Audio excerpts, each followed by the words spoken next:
Pernikahan adalah proses pengikatan janji antara dua orang sebagai pasangan yang diresmikan melalui aturan agama, aturan hukum, dan aturan sosial.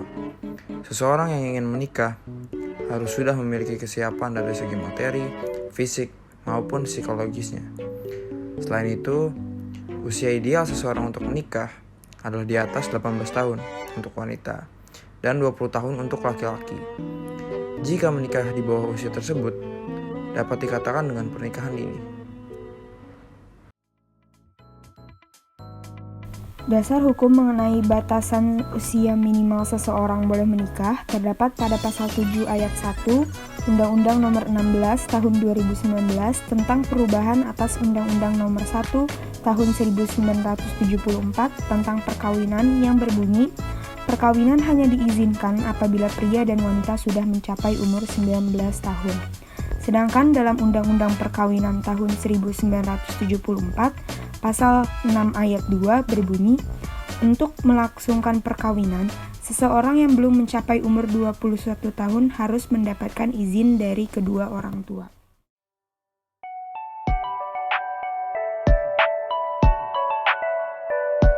Dalam berbagai literatur, umur yang ideal untuk melakukan perkawinan tersebut dilihat dari kedewasaan sikap dari anak itu sendiri, di samping persiapan materi yang cukup. Kembali kepada permasalahan awal, jika kita lihat bersama dalam pernikahan dini jelas bahwa ada pelanggaran terhadap hak anak yang diatur dalam Undang-Undang Perlindungan Anak. Hal pertama yang akan menjadi pembahasan adalah berbicara tentang peran orang tua.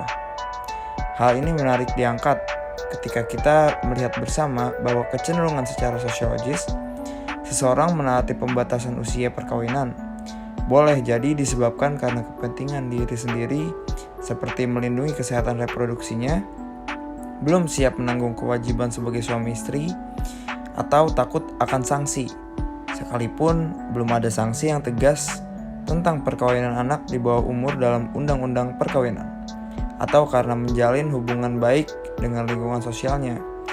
Misalnya muncul stigma negatif jika anak yang sudah balik belum dinikahkan, dan karena memang kepatuhannya terhadap hukum tersebut. Yang terjadi dalam pernikahan dini adalah faktor ekonomi.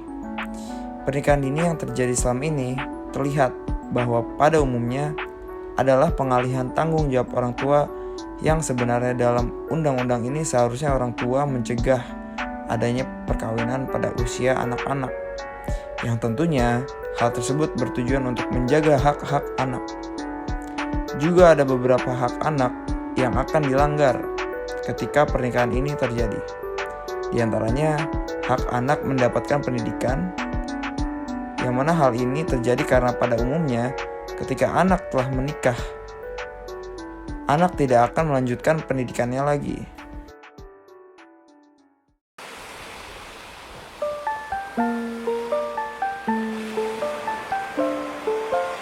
Fenomena pernikahan dini di Indonesia bukan merupakan fenomena yang baru saja terjadi, karena pernikahan dini sudah banyak dilakukan baik di pedesaan maupun di perkotaan.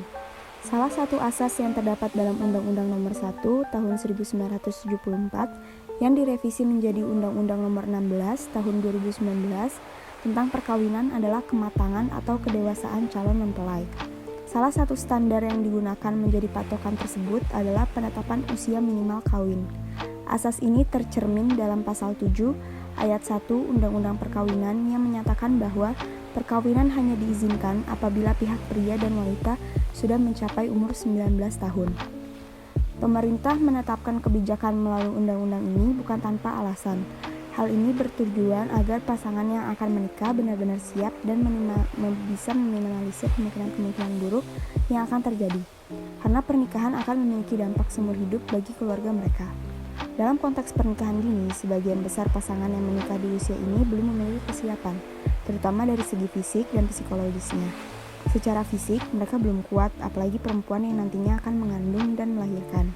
Jika fisiknya belum kuat, maka akan mengakibatkan kecenderungan resiko keguguran, timbulnya penyakit, atau bahkan menyebabkan kematian pada ibu dan bayi. Sedangkan secara psikologis, mereka masih belum matang dalam berpikir, memiliki tingkat emosional yang belum stabil, dan cenderung labil. Hal ini akan berdampak pada terjadinya kasus perceraian. Berdasarkan kondisi-kondisi tersebut, perkawinan yang dilakukan oleh calon mempelai di bawah umur sebaiknya ditolak. Efektivitas hukum perkawinan dalam kajian sosiologi hukum.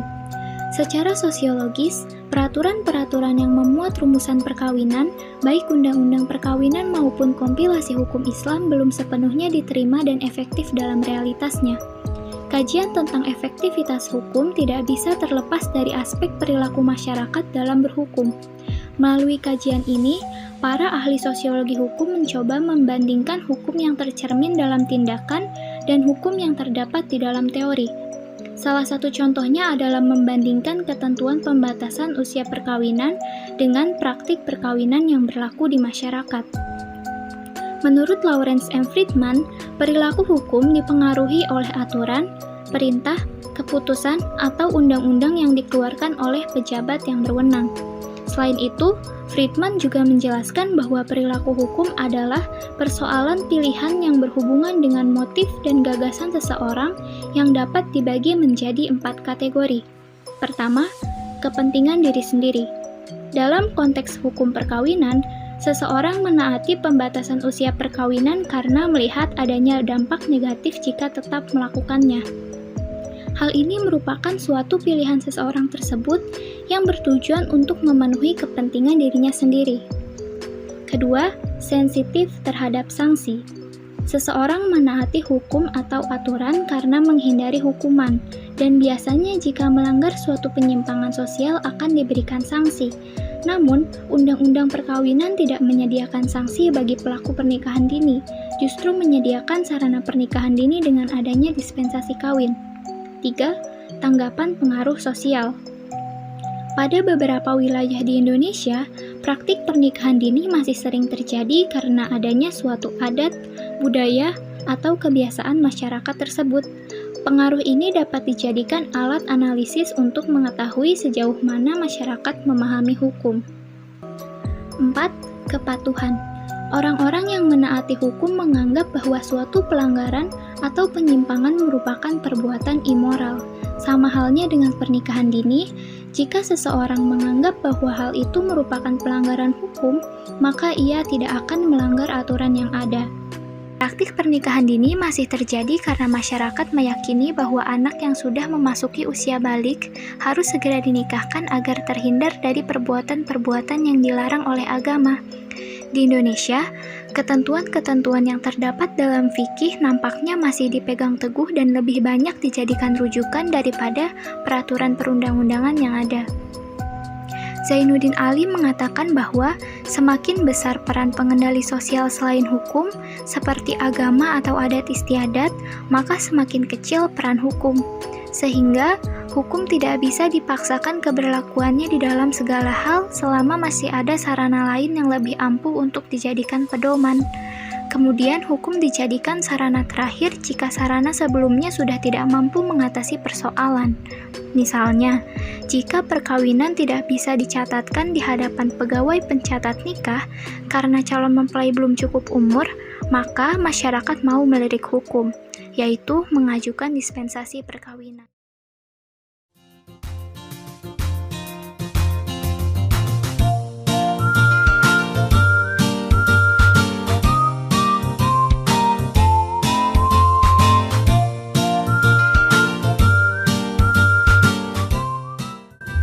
Terdapat beberapa faktor terjadinya pernikahan dini.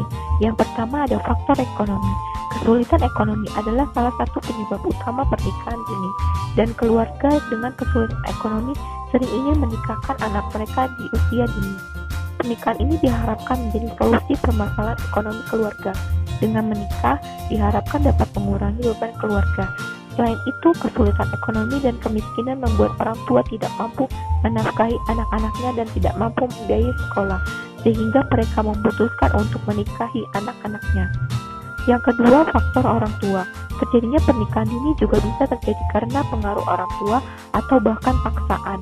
Ada banyak alasan orang tua menikahkan anaknya sebelum waktunya, karena takut anaknya menjadi tidak terkendali terjerumus pada pergaulan bebas dan berdampak negatif. Yang ketiga, ada faktor kecelakaan atau married by accident. Terjadinya kehamilan di luar nikah karena hubungan anak yang bertentangan dengan norma, memaksa mereka untuk menikah dini untuk memperjelas status anak yang dilahirkan. Pernikahan ini memaksa mereka menikah dan bertanggung jawab untuk berperan sebagai suami istri, serta menjadi ayah dan ibu. Di samping itu, dengan kehamilan di luar nikah dan ketakutan orang tua akan terjadinya hamil di luar nikah, mendorong anaknya untuk menikah di usia yang masih belia. Yang keempat, ada faktor melanggengkan hubungan. Pernikahan dini dalam hal ini dilakukan dengan sengaja dan semuanya sudah siap karena dilakukan untuk menjaga hubungan antara keduanya. Hal ini menyebabkan mereka menikah di usia belia agar hubungan mereka aman, dan pernikahan itu dilakukan untuk menghindari tindakan yang tidak sesuai dengan norma agama dan sosial. Pernikahan ini diharapkan membawa dampak positif bagi keduanya. Yang kelima, faktor karena adanya tradisi keluarga atau kebiasaan nikah usia dini pada keluarga dikarenakan agar tidak dikatakan perawan tua. Dalam keluarga tertentu ada tradisi atau kebiasaan menikahkan anaknya pada usia muda, dan hal ini berlangsung terus sehingga anak-anak dari keluarga tersebut mengikuti tradisi. Pada keluarga yang menganut adat ini biasanya berdasarkan pengetahuan dan informasi bahwa tidak ada batasan usia menikah dalam Islam, dan yang terpenting adalah dewasa dan berakal, sehingga sudah selayaknya dinikahkan. Yang terakhir ada faktor karena kebiasaan dan adat istiadat setempat. Adat istiadat yang diyakini masyarakat tertentu semakin menambah presentasi pernikahan dini di Indonesia. Misalnya keyakinan bahwa tidak boleh menolak pinangan seseorang pada putrinya walaupun masih di bawah usia 18 tahun. Terkadang dianggap menyepelekan dan menghina menyebabkan orang tua menikahkan putrinya. Hal menarik dari presentasi pernikahan dini di Indonesia adalah terjadinya perbandingan yang cukup signifikan antara di pedesaan dan di perkotaan.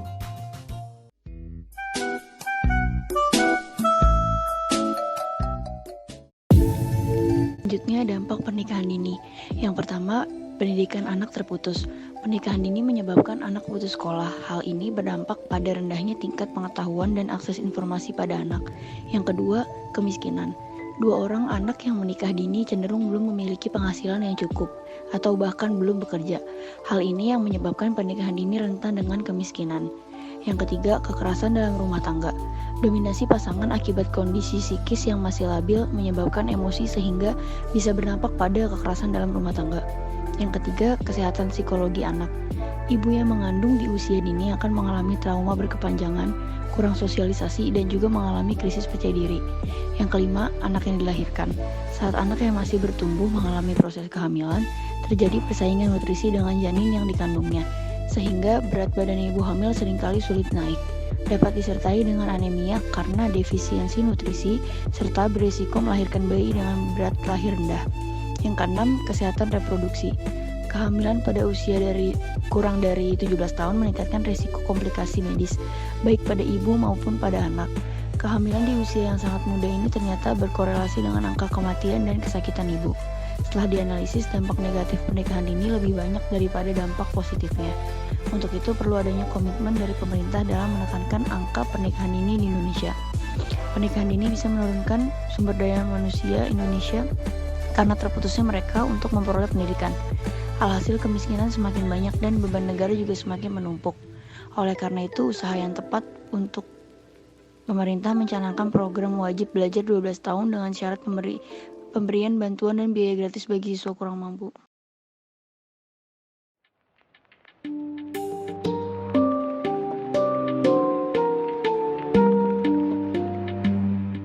Penelitian ini menggunakan analisis pendekatan deskriptif kualitatif, di mana teknik pengumpulan data yang digunakan adalah studi kepustakaan dengan melakukan pencarian data dari sumber-sumber tertulis mengenai objek yang akan diteliti. Studi kepustakaan ini dilakukan untuk mencari data atau informasi riset melalui membaca jurnal ilmiah, buku-buku referensi, dan bahan-bahan publikasi yang tersedia di perpustakaan.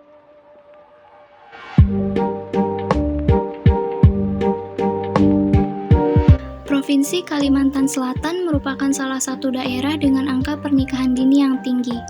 Menurut data dari Badan Pusat Statistik tahun 2020, angka perempuan yang menikah sebelum usia 18 tahun di Provinsi Kalimantan Selatan menempati urutan pertama dengan persentase sebesar 21,2%. Kemudian disusul dengan Kalimantan Tengah sebesar 20,2%, Sulawesi Barat sebesar 19,2%, Kalimantan Barat sebesar 17,9%, Sulawesi Tenggara sebesar 16,6%, dan Sulawesi Tengah sebesar 16,3%. Pernikahan dini tentunya adalah salah satu masalah sosial dalam masyarakat.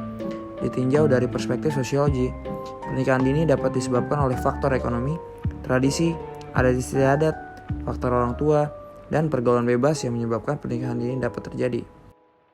Hukum di Indonesia mengatur pernikahan dini dalam Undang-Undang Nomor 16 Tahun 2019. Perkawinan hanya diizinkan apabila pria dan wanita sudah mencapai umur 19 tahun. Dalam hukum Islam, pernikahan dini adalah mubah atau boleh dilakukan asalkan rukun dan syarat pernikahan sudah terpenuhi.